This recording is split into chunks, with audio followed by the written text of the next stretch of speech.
Hey, what's up everyone? Welcome back to my channel Programming with Sam. And today I am super excited to kick off a brand new series, your complete guide to learning JavaScript from scratch.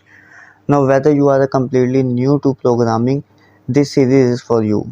If you ever asked yourself how to make a website, how websites work, how I can make my own apps, then you are in the right place. So without wasting any time, let's get started.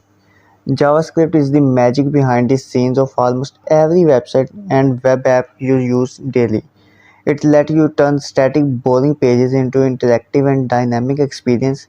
Think of drop-down menus, animations, pop-up forms, even games.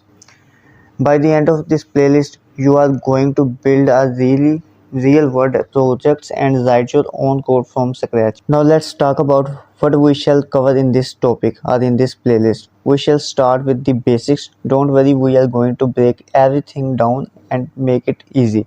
You shall learn about the things which is variable and data type, function and loops, array and objects, DOM manipulation, and even APIs like you can pull real world data place like Twitter or Google Map or any other restaurant APIs like that. Sounds like a lot, right? But don't worry, by the time we are done, you shall be writing and understanding JavaScript like a pro. Each video will be built on the last, so just follow along step by step. And if you ever stuck or something don't quite even make sense, pause the video, drop a comment, and reach out to me on social media. Learning JavaScript is a journey and I am here to guide you about it. So before the start of this series, hit the subscribe button and turn on the notification so you don't miss even a single video of this playlist.